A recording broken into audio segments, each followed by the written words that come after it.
반갑습니다. 송주준입니다. 한 해가 벌써 가고 또 새해가 시작이 됐습니다. 2020년은 정말 다른 어떤 해보다도 정말 힘들었던 해였던 것 같습니다. 문재인 대통령 때문에 경제가 완전히 파괴가 돼가지고 일상이라는 것 자체가 거의 사라지다시피 그렇게 되지 않았습니까? 대통령 한 명만 가지고도 그렇게나 살기가 힘들었는데 어떻게 된 것인지 엎친 데 덮친 격으로 코로나까지도 터졌었죠. 그냥 코로나였다라고 한다면 대한민국의 힘을 통해서 극복했을지도 모릅니다. 그런데 이 코로나가 또 하필이면은 문재인 정부에 터져가지고 정말 여러모로 골치가 아팠습니다. 모든 사건들이 문재인 정부에 터지면은 정치화되는 거 아닙니까?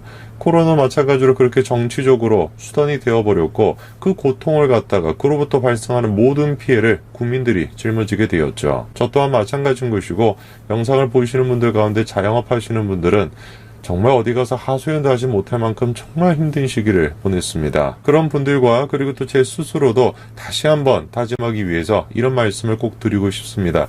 이거는 제 삶에 가지고 있는 신조와도 같은 것인데요.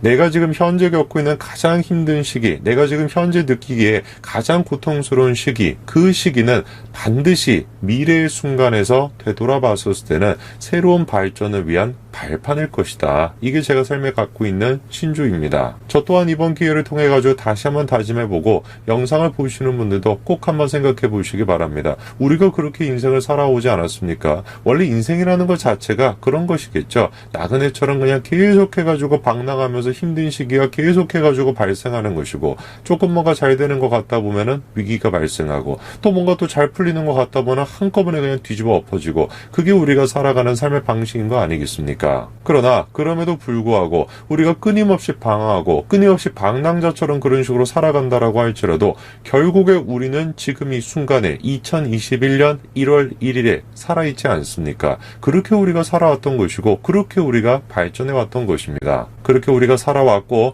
그렇게 우리가 버텨왔기 때문에 2021년 또한 마찬가지로 그렇게 살아갈 것이고 그렇게 버텨갈 것입니다. 한 해를 이렇게 새로 맞이하고 새해를 맞이하면서 저는 박근혜 전 대통령에 대한 생각 또한 계속해가지고 듭니다. 벌써 몇 년째 구치소에서 지금 새해를 맞이하시는지 모를 정도입니다. 해가 될 때마다 계속해가지고 박근혜 전 대통령과 이명박 전 대통령에 대한 사면 문제가 거론되지 않았습니까?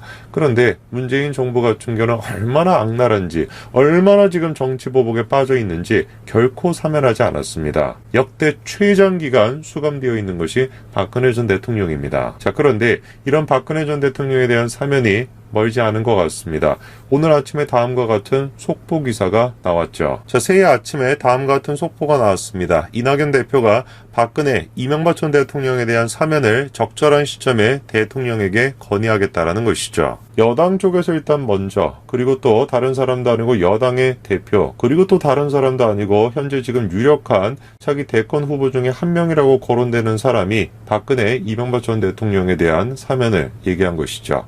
이유야 뻔한 거 아니겠습니까? 문재인 대통령에 대한 레임덕이 본격화되고 있는 것이고 그리고 이낙연 자기 스스로 같은 경우는 지금 이제 대권 후보로 또 나가야 되는 것인데 그런 상황 속에서 보수 쪽 그리고 또 중도 보수 쪽 그런 사람들의 마음을 또 얻기 위해 가지고 저렇게 이명박 박근혜 전 대통령에 대한 사면을 얘기하는 것이겠죠. 실제로 이유가 다음과 같이 나와 있습니다. 국민 통합을 위한 큰 열쇠가 될 수 있을 거라는 거죠. 왜 하필이면 지금 시점에 국민 통합을 얘기하겠습니까? 임기 말년에 국민 통합을 얘기하는 이유가 다 있는 것이죠. 지극히 정치적인 것이고 지극히 자신의 이익을 위해 가지고 두 전직 대통령에 대한 사면을 지금 얘기하고 있는 것입니다. 자, 그리고 이낙연 대표가 이렇게 얘기하죠. 올해는 문재인 대통령이 일할 수 있는 사실상 마지막 해로 이 문제를 적절한 때에 풀어가야 하지 않겠느냐라고 하는 생각이 들었다라는 거죠. 자, 솔직하게 지금 자기의 얘기를 하고 있는 것이죠. 문재인 대통령의 마지막 해다. 한마디로 지금 레임덕이 가장 본격화가 되어 있는 시기라는 것입니다.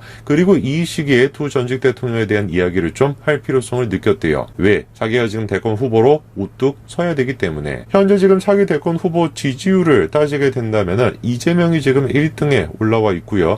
2등이 지금 윤석열이고요. 3등이 지금 이낙연입니다. 이낙연 대표 쪽에서는 조금 급했던 것 같아요. 그러다 보니까 보수, 중도 우파 쪽 그쪽에 있는 사람들을 지금 데려오기 위해 가지고 두 두 전직 대통령에 대한 사면을 거의 뭐 최초로 지금 얘기를 한 겁니다. 이재명도 지금 그런 얘기는 당연히 안 했고 여당 쪽에서조차도 그런 얘기가 거의 없었습니다. 뭐 얘기가 없었다라는 수준이 아니라 사면에 대해 가지고 오히려 극렬하게 반대하지 않았습니까? 그런데 그거에 대해서 이낙연 대표가 이렇게 얘기합니다. 지지층의 찬반을 떠나가지고 건의하려고 한다. 앞으로 당이 좀 더 적극적인 역할을 해야 할 것이다. 이렇게 얘기하고 있습니다. 자, 그러니까 당 내에서도 지금 두 전직 대통령에 대한 사면에 대해 가지고 반대 목소리가 있지만 그럼에도 불구하고 대통령한테 건의를 하겠다. 이게 지금 이낙연 당대표의 생각입니다. 자, 우리가 이거를 좀 어떻게 바라봐야 될까요? 일단 정치적인 관점에서 생각을 해봤을 때 저 목소리, 저 의견 자체에 힘이 있을까? 그거를 조금 따져봐야 됩니다. 지지율만 일단 우리가 생각을 해봤을 때 이재명 지사가 지금 1위이고 이낙연 당대표 같은 경우는 꼴찌인 상황이에요.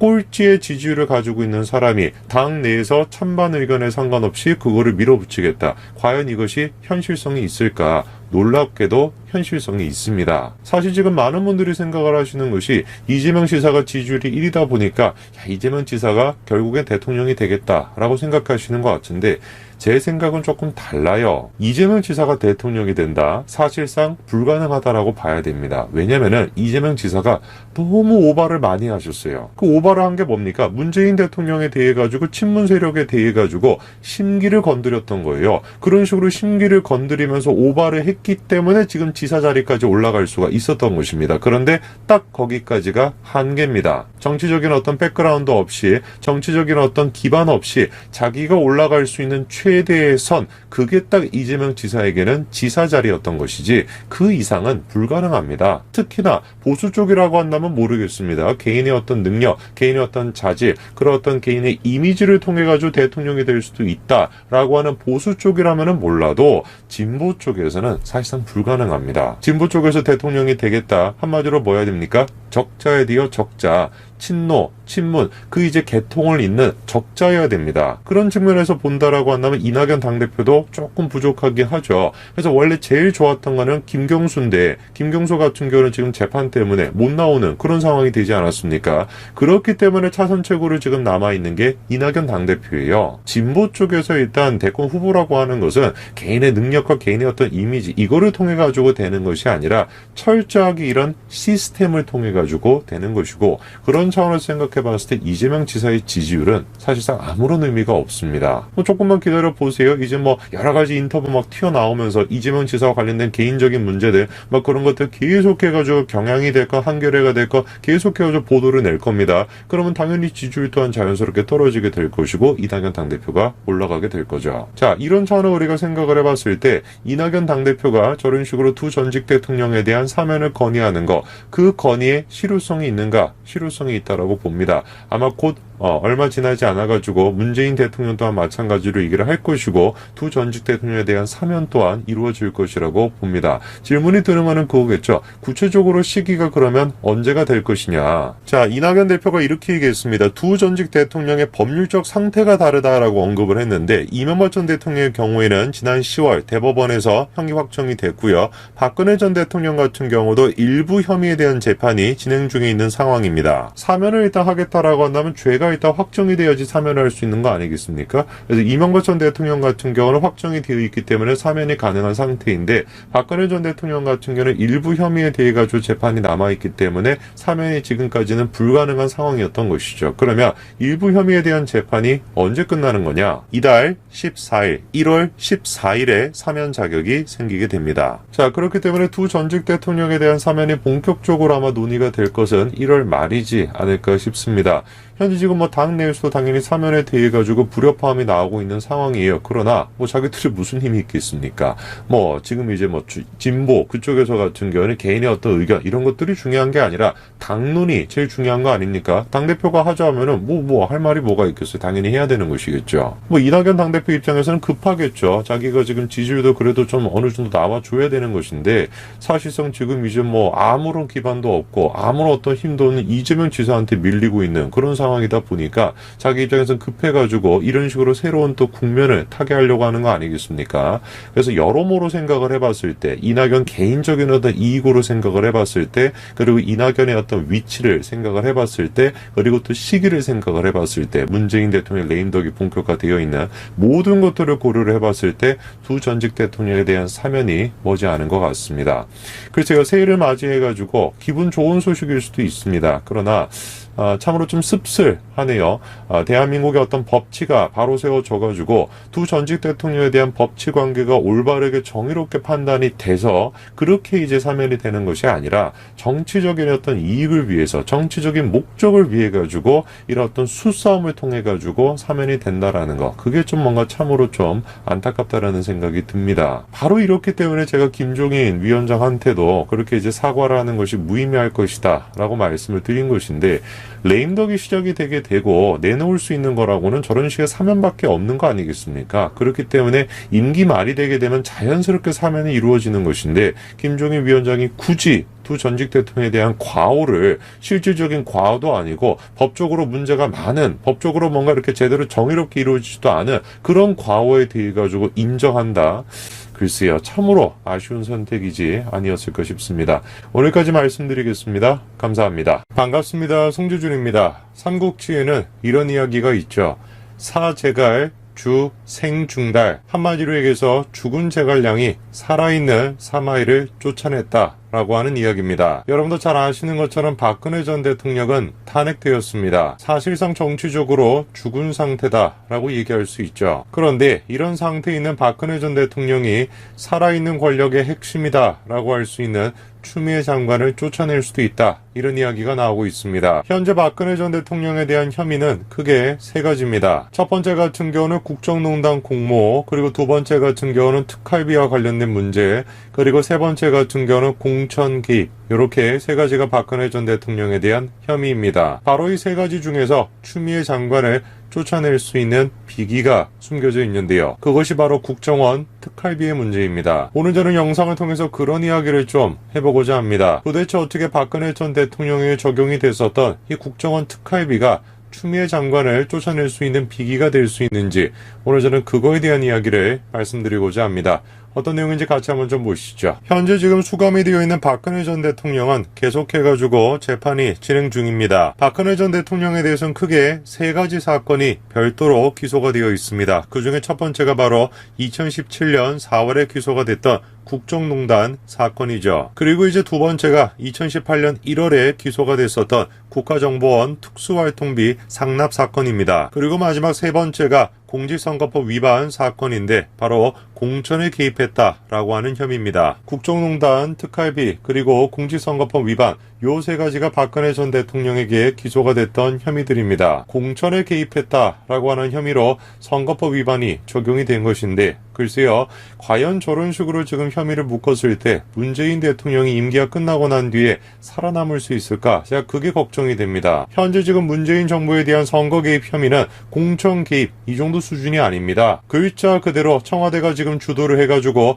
선거에 개입했다라고 하는 혐의거든요. 공천 개입에 대해서 저런 식으로 혐의가 인정된다라고 한다면 선거 자체에 개입을 했다라고 하는 문재인 대통령은 어떻게 되겠습니까? 세 가지 혐의에 대해 가지고 공직선거법 위반 혐의는 이미 판결이 나왔습니다. 공천 개입에 공모가 인정이 된다라는 것이죠. 한번 두고 봐야 되겠습니다. 공천 공모 혐의가 인정이 돼가지고 공직선거법 위반 유죄가 나온 것인데, 울산시 선거 개입했다라고 하는 문재인 대통령에 대해서는 과연 어떤 판결이 나올지 우리가 한번 두고 봐야 되겠습니다. 세 가지 기소에 대해 가지고 공직선거법 위반과 관련된 기소가 가장 먼저 판결이 나왔고요. 그리고 두 번째로 우리가 살펴봐야 되는 것이 바로 국정원 특활비와 관련된 문제입니다. 그리고 바로 이것이 살아있는 추미애 장관을 쫓아낼 수 있는 비기인데요. 박근혜 전 대통령에 대해서는 전 국정원장으로부터 35억 원가량의 국정원 특활비를 받은 혐의로 재판에 넘겨졌습니다. 당시 검찰은 국고손실죄와 뇌물수수죄 두 가지 제명을 적용했는데요. 당시 검찰의 주장은 국고손실죄와 뇌물수수 두 가지 혐의가 인정이 되기 때문에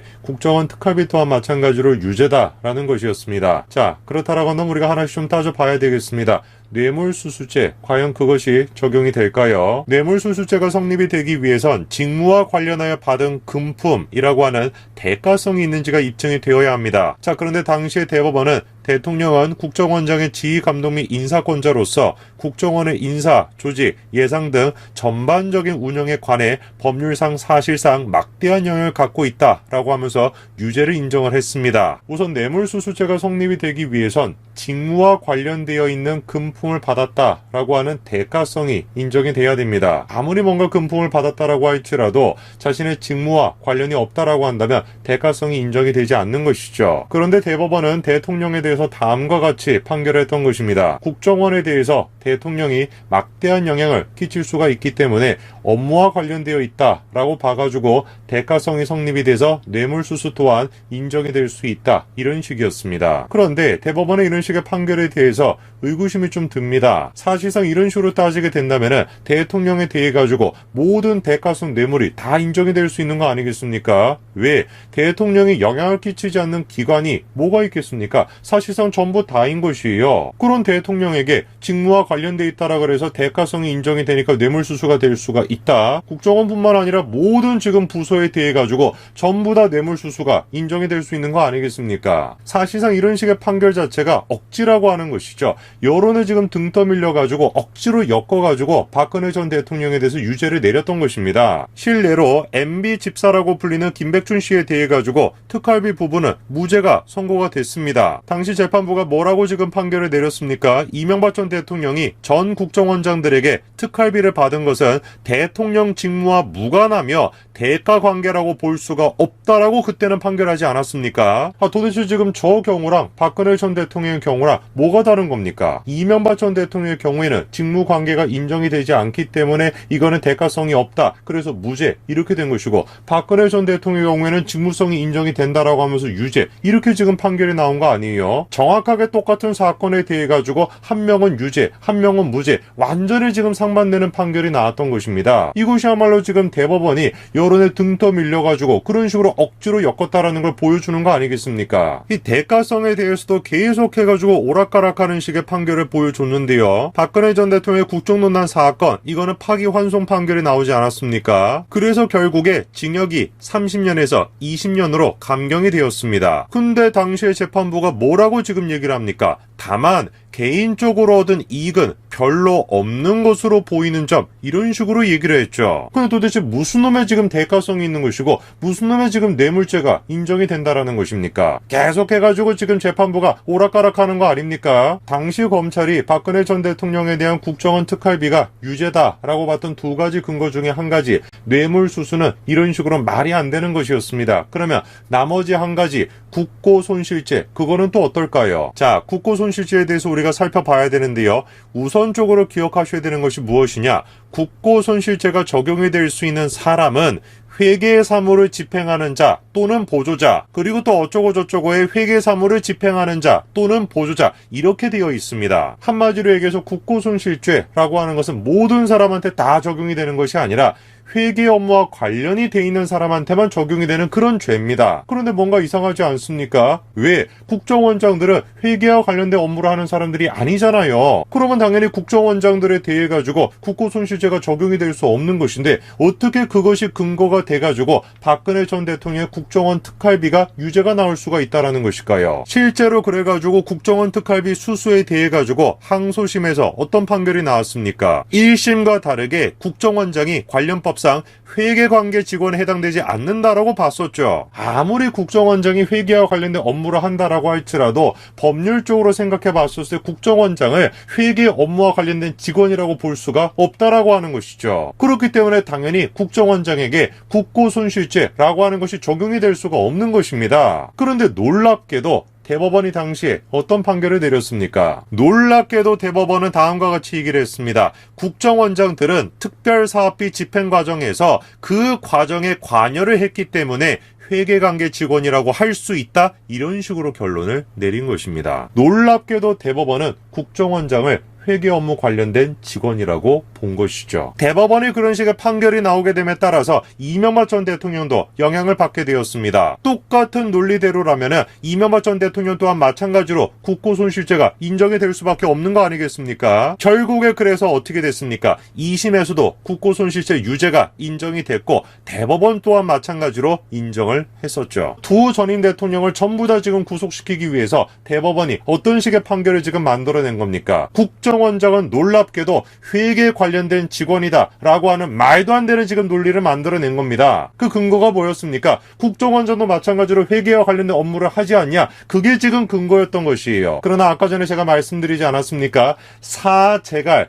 주생중달 정치적으로 지금 끝나버린 박근혜 전 대통령이 오히려 살아있는 권력인 추미애 장관을 쫓아낼 수가 있다. 그 근거가 될 수 있는 것이 바로 이 특활비입니다. 특활비. 추미애 장관이 이번에 특활비와 관련돼 가지고 논란을 키우지 않았습니까? 그런데 그 추미애 장관이 고발을 당했습니다. 박근혜 대통령 유죄를 받은 국고손실죄 똑같이 추미애 장관한테 묻겠다라는 것이죠. 그 근거가 지금 뭡니까? 10억여 원을 빼돌려 가지고 기밀 유지가 요구되는 정범이 사건 수사와 무관한 교정본부 등의 업무 경비로 지급한 것은 명백히 횡령이라는 것입니다. 그런데 문제가 뭐라는 겁니까? 추미애 장관은 법률상 법무부 예산 집행의 최종 결재권자이기 때문에 당연히 이런 식의 횡령에 대해 가지고 책임을 져야 된다라는 것이죠. 국정원장들조차 예산과 관련돼 있는 직원이다라고 인정해 가지고 국고손실죄를 두 전임 대통령한테 다 지금 유죄를 때렸다라고 한다면 당연히 추미애 장관 또한 유죄가 나와야 되는 거 아니겠습니까? 추미애 장관은 법무부에서 예상 집행 그거에 대해 가지고 관여하지 않습니까? 법무부 장관이 최종 결재권자 아니에요. 아니 박근혜 전 대통령은 대통령이라고 하는 지위로 국정원한테 상당한 영향을 끼칠 수가 있기 때문에